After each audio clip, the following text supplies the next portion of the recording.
అక్రమంగా సంపాదించడం, భూమి కనబడితే కొనేయడం, బంధుమిత్రుల్ని బినామీలుగా చేర్చి అవినీతి సొమ్ముతో భారీగా భూముల్ని కొనుగోలు చేశాడు హెచ్ఎండిఏ మాజీ డైరెక్టర్ శివబాలకృష్ణ. అతని ఆస్తుల చిట్టా చూస్తే కళ్లు బైర్లు కమ్ముతున్నాయి. తవ్వే కొద్దీ వందల కోట్ల ఆస్తుల వివరాలు బయటపడుతున్నాయి.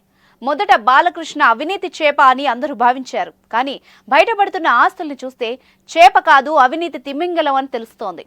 8 రోజుల పాటు కస్టడీలో ఉన్న శివబాలకృష్ణ నుంచి ఏసీబీ కీలక వివరాలు రాబట్టింది.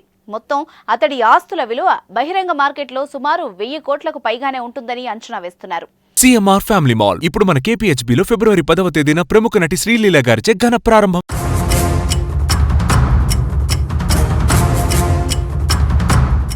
బంధుమిత్రులను బినామీలుగా మార్చి భారీగా ఆస్తుల్ని కూడబెట్టారు. అక్రమంగా సంపాదించిన సొమ్ముతో బాలకృష్ణ భారీగా భూముల్ని కొనుగోలు చేశారు.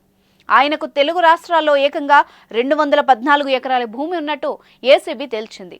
ఒక్క జనగామ జిల్లాలోనే 102 ఎకరాల్ని గుర్తించింది.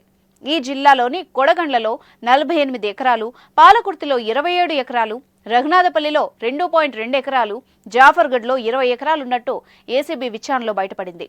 నాగర్ కర్నూలు జిల్లాలో 39 ఎకరాలు, సిద్దిపేటలో 7 ఎకరాలు, యాదాద్రి భువనగిరి జిల్లాలో 66 ఎకరాల మేర భూముల్ని గుర్తించారు. అంతేకాకుండా 29 ఓపెన్ ప్లాట్లు, 7 ఫ్లాట్లు, ఒక ఖరీదైన విల్లాను బాలకృష్ణ సంపాదించాడు. అత్యధికంగా రంగారెడ్డి జిల్లాలో 12 ఓపెన్ ప్లాట్లున్నట్టు తేల్చారు. సంగారెడ్డిలో 3, యాదాద్రి భువనగిరిలో 8, విజయనగరం, విశాఖపట్నంలోనూ ప్లాట్లున్నట్టు ఏసీబీ అధికారులు గుర్తించారు. వేర్వేరు విలాసవంతమైన అపార్ట్మెంట్లలో శివబాలకృష్ణకు 7 ఫ్లాట్లున్నట్టు కూడా అధికారులు బయటపెట్టారు. శివబాలకృష్ణ ఈ ఆస్తుల్ని తన కుటుంబ సభ్యులు, బంధుమిత్రుల పేరిట కొనుగోలు చేసినట్టు అధికారులు గుర్తించారు. దీంతో శివబాలకృష్ణ బినామీలపై అధికారులు దృష్టి సారించారు. మంగళవారం అతని సోదరుడు, కీలక బినామీ అయిన శివ నవీన్ కుమార్ ను ఏసీబీ అరెస్ట్ చేయగా మరో 3 బినామీల పట్టివేతకు రంగం సిద్ధం చేశారు.